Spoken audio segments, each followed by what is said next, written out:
Sir, ಸಾಕಷ್ಟು ವಿಚಾರಗಳನ್ನ ನಿನ್ನೆನೂ ಕೂಡ ನೀವು ಮಾತಾಡಿದ್ದೀರಾ. ಧರ್ಮಸ್ಥಳಕ್ಕೆ ಸಂಬಂಧಿಸಿದಂತೆ ಈಗಾಗಲೇ ಅರೆಸ್ಟ್ ಕೂಡ ಆಗಿದೆ, ಅವ್ರನ್ನ SIT ತನಿಖೆಗೆ ಒಳಪಡಿಸಿದೆ. ಕೆಲವು ಸ್ಪೆಕ್ಯುಲೇಷನ್ಸ್ಗಳು, ನೋಟಿಸ್ ಕೂಡ ಇಶ್ಯೂ ಆಗಿದೆ, ಮತ್ತೆ ಸ್ಪೆಕ್ಯುಲೇಷನ್ಸ್ಗಳು. ಸರ್, ಇದಕ್ಕೆ ಏನು ಹೇಳಿದ್ದೀರಾ? ಅಲ್ಲ, ತನಿಖೆ ಭಾಳ ಗಂಭೀರವಾಗಿ ತನಿಖೆ ನಡೀತಾ ಇದೆ. ಯಾಕೆಂದರೆ ಒಂದು ಕೋಟ್ಯಾಂತರ ಭಕ್ತಾದಿಗಳು ಧರ್ಮಸ್ಥಳದ ಬಗ್ಗೆ ಆತಂಕವನ್ನು ವ್ಯಕ್ತ ಮಾಡಿದ್ದಾರೆ. ಸತ್ಯ ಏನಾದರೂ ಹೊರಗಡೆ ಬರಬೇಕು ಅಂತ ಕಾಯ್ತಾ ಇದ್ದಾರೆ. ಅದಕ್ಕೆ ಸ್ವಾಭಾವಿಕವಾಗಿ SITಗೆ ಅವ್ರ ಮೇಲೆ ಜವಾಬ್ದಾರಿ ಹೆಚ್ಚಿದೆ. ಅದರಲ್ಲೂ ಕೂಡ ಈಗ ಚಿನ್ನಯ್ಯ ಅಂತಕ್ಕಂಥವ್ರನ್ನ ಅರೆಸ್ಟ್ ಮಾಡಿದ ಮೇಲೆ ಅವರ ಹೇಳಿಕೆಗಳು, ಅದರಿಂದ ಆಗ್ತಕ್ಕಂಥ ಫಾಲೋಔಟ್ ಎಫೆಕ್ಟು, ಇದೆಲ್ಲವನ್ನು ಕೂಡ ಭಾಳ ಗಂಭೀರವಾಗಿ SITನೂ ಗಮನಿಸಿದೆ. ನಾವು ಸರ್ಕಾರ ಕೂಡ ಇದಾದಷ್ಟು ಬೇಗ ಇದನ್ನು ಮುಗಿದ್ರೆ ಒಳ್ಳೆಯದು ಅಂತ ಹೇಳಿ ನಾವು ಕೂಡ ಅಂದ್ಕೊಂಡಿದ್ದೇವೆ. ಹಾಗಾಗಿ ಅವರು ಬೇಗ ಮುಗಿಸ್ಬೇಕು ಅಂತಕ್ಕಂಥದ್ದು ಅವರು ಕೂಡ ಪ್ರಯತ್ನ ಮಾಡ್ತಿದ್ದಾರೆ.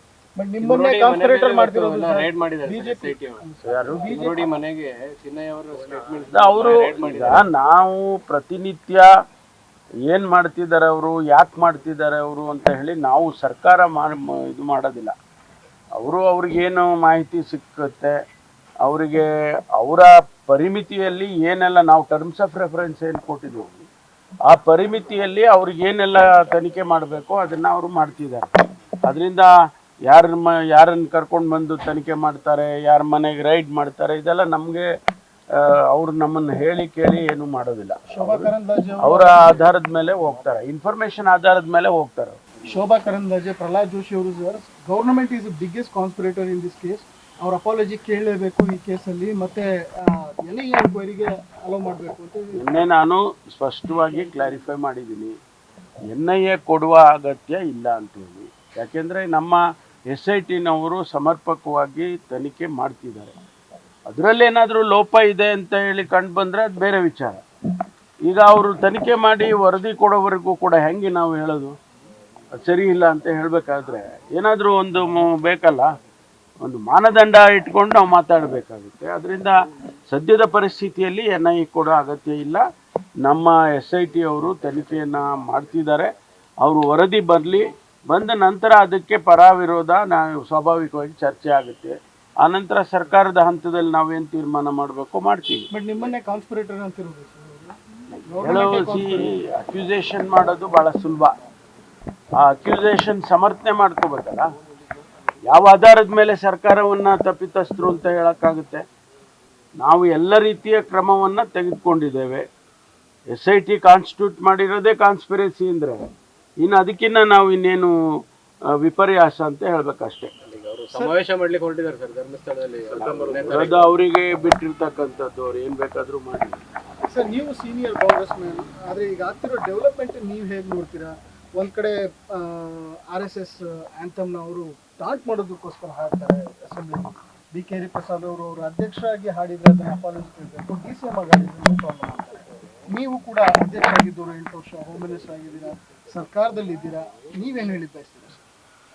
ನಾನು ಏನೂ ಹೇಳಕ್ಕೆ ಬಯಸೋದಿಲ್ಲ.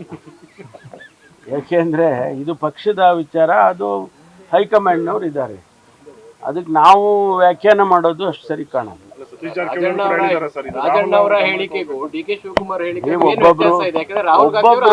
ಒಬ್ಬೊಬ್ರು ಒಂದೊಂದು ಹೇಳಿಕೆ ಕೊಡ್ತಾರೆ. ಅದನ್ನೆಲ್ಲ ನಾವು ವಿಶ್ಲೇಷಣೆ ಮಾಡ್ಕೊಂಡು ಕೂತ್ಕೊಳ್ಳೋಕೆ ಹೋಗೋದಿಲ್ಲ. ಪಕ್ಷ ಹೈಕಮಾಂಡ್ ಅಂತ ಯಾಕಿದೆ? ಅವರು ಇಂಥದ್ದನ್ನೆಲ್ಲ ಗಮನಿಸ್ತಾರೆ. ಅವರು ಏನು ಸೂಚನೆ ಕೊಡಬೇಕು, ಯಾರ್ಯಾರಿಗೇನು ಸೂಚನೆ ಕೊಡಬೇಕು ಕೊಡ್ತಾರೆ. ಶಿವಕುಮಾರ್ ಹೇಳಿದ್ದು ತಪ್ಪು ಅಂತ ಅವ್ರಿಗೆ ಅನಿಸಿದರೆ ಹೇಳ್ತಾರೆ. ಅಲ್ಲಪ್ಪ ಪರವಾಗಿಲ್ಲ ಅಂದು ಕಾಂಟೆಕ್ಸ್ಟ್ ಬೇಕಲ್ಲ, ಯಾವ ಕಾಂಟೆಕ್ಸ್ನಲ್ಲಿ ಹೇಳಿದ್ದಾರೆ ಅಂತೇಳಿ ಅವ್ರು ಎಕ್ಸಾಮಿನ್ ಮಾಡಿ ಇದು ಆ ಕಾಂಟೆಕ್ಸ್ನಲ್ಲಿ ಹೇಳಿರೋದು ಬೇರೆ ತಪ್ಪಿಲ್ಲ ಅಂತ ಅಂದರೆ ಅದನ್ನು ಅವ್ರಿಗೆ ಹೇಳ್ತಾರೆ. ಬಟ್ BJP ಅವರು DK ಶಿವಕುಮಾರ್ ಅವರು ನಮಗೆ ಹತ್ರ ಆಗ್ತಿದ್ದಾರೆ, ಸಾಫ್ಟ್ ಹಿಂದುತ್ವ ಏನು ಬೇಕಾದರೂ ಇರಲಿ, ಅವರು ಆ ವಿಶ್ಲೇಷಣೆಗಳಿಗೆ ನಾನು ಕಾಮೆಂಟ್ ಮಾಡೋಕ್ಕೆ ಹೋಗೋದಿಲ್ಲ. RSS ಗೀತೆ ಹೇಳಿದ್ದು ಸರಿ ಅಂತೀರಾ ಸರ್ ಸೆಷನ್ನಲ್ಲಿ? ನಾನು ಹೇಳಿದ್ನಲ್ಲ, ನಾನು ಯಾವುದನ್ನು ಕೂಡ ಸರಿ ಇಲ್ಲ ಅಂತೇಳಿ ನಾನು ವ್ಯಾಖ್ಯಾನ ಮಾಡೋಕ್ಕೆ ಹೋಗೋದಿಲ್ಲ. ಅಲ್ಲ, ನಾವು ಅವ್ರಿಗೆ ಹೇಳಿದ್ದೀವಿ ಬೇಗ ಮಾಡಬೇಕು ಅಂತೇಳಿ. ಇದೆಲ್ಲ ಟೆಕ್ನಾಲಜಿ, ಈಗ ಒಂದು ಕೆಮಿಕಲ್ ಅನಾಲಿಸಿಸ್ ಮಾಡಬೇಕೆ ಇಂತಿಂಥ ಮೆಥಡ್ ಉಪಯೋಗಿಸ್ತಾರೆ. ಅದನ್ನು ಶಾರ್ಟ್ಕಟ್ ಮಾಡಿ ಬೇಗ ಹೇಳ್ಬಿಡಿ ಅಂತಂದರೆ ಆಗೋದಿಲ್ಲ. ಅದನ್ನು ಮಾಡಿ ಅವರು ಆದಷ್ಟು ಬೇಗ ನಮಗೆ ವರದಿಯನ್ನು ಕೊಡಲೇಬೇಕು. ಮೀಸಲಾತಿದು ಅದೇ ಅಧಿಕೃತ ಆದೇಶ ಆಗಿದೆ ಸರ್, ಇದು ಇವತ್ತಿಂದ ಜಾರಿ ಮಾಡ್ತಾರೆ. 6/6/5 ಏನು ತೀರ್ಮಾನ ಮಾಡಿದೆ ಸರ್ಕಾರ, ಅದ್ರ ಪ್ರಕಾರ ಈಗ ರೆಕ್ರೂಟ್ಮೆಂಟ್ಸ್ ಎಲ್ಲ ಮಾಡಬೇಕಲ್ಲ.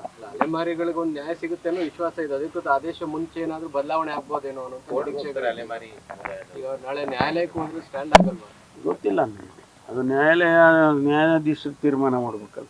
ಸರ್, SIT ರಚನೆ ಮಾಡಿದಾಗ ಉದ್ದೇಶ ಏನಿತ್ತು? ಏನೆಲ್ಲ ಆರೋಪಗಳು ಧರ್ಮಸ್ಥಳದ ಮೇಲೆ ಬರ್ತಾ ಇದ್ದಾರೆ ಎಲ್ಲವನ್ನು ಕೂಡ ತನಿಖೆ ಮಾಡಿ ಅಂತ. ಈಗ ತನಿಖೆ ಏನಾಗ್ತಾ ಇದೆ, ದೂರುದಾರರು ಯಾರಿದ್ದಾರೆ ಅವರೇ ಸುಳ್ಳು ಹೇಳಿದ್ದಾರೆ, ಯಾಕೆ ಸುಳ್ಳು ಹೇಳಿದ್ದಾರೆ, ಅವ್ರಿಂದ ಯಾರಿದ್ದಾರೆ ಅನ್ನೋ ಅಂಗದಲ್ಲಿ ತನಿಖೆ ಹೋಗ್ತಿದೆ. ಅದು ಸರ್ಕಾರ SIT ರಚನೆಯಲ್ಲಿ ಬೇರೆ ಉದ್ದೇಶ ಇತ್ತು, ಒತ್ತಡಕ್ಕೊಳಗಾಗಿ SIT ರಚನೆ ಮಾಡಿತ್ತು, ಕ್ಷಮೆ ಕೇಳಬೇಕು ಅನ್ನುವಂಥದ್ದು ಬಿಜೆಪಿ ಅಂತ. ನೋಡಿ, ನಾನು ಹೇಳಿದೆ, ನೀವು ಸ್ವಲ್ಪ ಲೇಟಾಗಿ ಬಂದ್ರಿ. ನಾವು ನಮ್ಮ ಉದ್ದೇಶ ಇರೋದು, ಸರ್ಕಾರದ ಉದ್ದೇಶ ಏನಿದೆ ಅಂತ ಹೇಳಿದರೆ ಸತ್ಯವನ್ನು ಹೊರಗಡೆ ತರಬೇಕು, ಅಷ್ಟೇ ತಾನೇ ನಮ್ಮ ಉದ್ದೇಶ ಇರೋದು. ಆ ಕೆಲಸ ನಾವು ಮಾಡ್ತಾ ಇದ್ದೀವಿ. SIT ಮಾಡಿರೋದೇ ಅದಕ್ಕೋಸ್ಕರ. ಅದನ್ನು ನಾವು ವ್ಯಾಖ್ಯಾನ ಮಾಡಿ ಇಲ್ಲ SIT ಮಾಡಿರೋದು ಏನಕ್ಕೋ ಬೇರೆದಕ್ಕೆ ಅಂತಂದರೆ ಅದು ಸರಿ ಇಲ್ಲ. ನಾವು ಸತ್ಯವನ್ನು ಹೊರಗಡೆ ತರಬೇಕು, ಇಡೀ ರಾಜ್ಯಕ್ಕೆ, ಜನ ಸಮುದಾಯಕ್ಕೆ ಅದನ್ನು ತಿಳಿಸ್ಬೇಕು. ನಮ್ಮ ಕೆಲಸ ಅಷ್ಟೇ.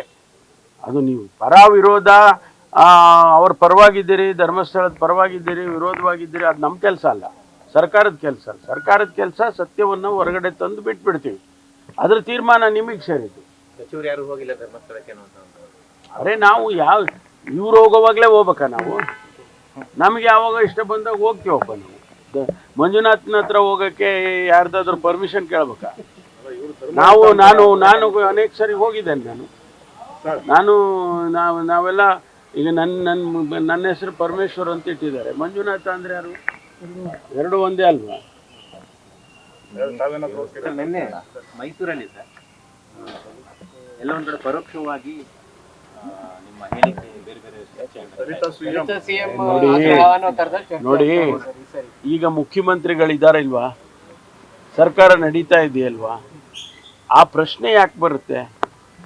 ಅವರೇನೋ ಸಭೆಗಳು ಸೇರಿದಂಥ ಸಂದರ್ಭದಲ್ಲಿ ಅವ್ರ ಭಾವನೆಗಳನ್ನು ಹೇಳ್ತಾರಪ್ಪ, ಅದಕ್ಕೆ ಅದೇ ಮೂಲ ಆಗೋದಾದ್ರೆ ಬೇರೆ ವಿಚಾರ. ಅದಾಗಲ್ವೇ? ಅವ್ರು ಹೇಳಿದ್ದೇ ಆಗುತ್ತಾ? ಸರ್, ಕಲಾಸಿಪಾಳ್ಯದಲ್ಲಿ ಒಂದು ಇನ್ಸಿಡೆಂಟ್ ಆಗಿದೆ, ಇನ್ಫಾರ್ಮೇಶನ್ ಕೊಟ್ಟಿರ್ಬೋದು. ಒಬ್ಬ ಶಾಲ್ ಹಾಕೊಂಡಿದ್ದ ಅನ್ನೋ ಕಾರಣಕ್ಕೆ, ಸ್ಯಾಫ್ರನ್ ಶಾಲ್ ಹಾಕೊಂಡಿದ್ದ ಅನ್ನೋ ಕಾರಣಕ್ಕೆ ಆತನ ಮೇಲೆ ಹಲ್ಲೆ ಅಟ್ಯಾಕ್ ಮಾಡಿ ಅವ್ರನ್ನ ಈಗ ಪೊಲೀಸರು ಅರೆಸ್ಟ್ ಮಾಡಿದ್ದಾರೆ. ಈಗಾಗಲೇ ಅದರ ಬಗ್ಗೆ ಕ್ರಮ ತಗೊಂಡಿದ್ದಾರೆ ಪೊಲೀಸ್ನವರು. ವಿಡಿಯೋ ಕ್ಲಿಪ್ಪಿಂಗ್ ಸಿಕ್ಕಿದೆ, ಅದಕ್ಕಾಗಿ ಅರೆಸ್ಟ್ ಮಾಡಿದ್ದಾರೆ. ಮೇಲೆ ಮುಂದೆ ಲೀಗಲಿ ಏನು ಮಾಡಬೇಕು ಅದು ಮಾಡ್ತಾರೆ. Thank you. ಬದಲಾವಣೆ ಆಗಬೇಕು ಎಲ್ಲ ರಿಯಾಕ್ಟ್ ಮಾಡಿದ್ದೀನಿ ಬಿಡಿ. ಕ್ಷಣ ಕ್ಷಣದ ಸುದ್ದಿಗಳಿಗಾಗಿ ಫ್ರೀಡಂ ಟಿವಿ ಸಬ್ಸ್ಕ್ರೈಬ್ ಮಾಡಿ, ಲೈಕ್ ಮಾಡಿ ಹಾಗೂ ಫಾಲೋ ಮಾಡಿ. ಹೊಸ ಸುದ್ದಿಗಳ ನೋಟಿಫಿಕೇಶನ್ಗಾಗಿ ಬೆಲ್ ಐಕಾನ್ ಮೇಲೆ ಕ್ಲಿಕ್ ಮಾಡಿ.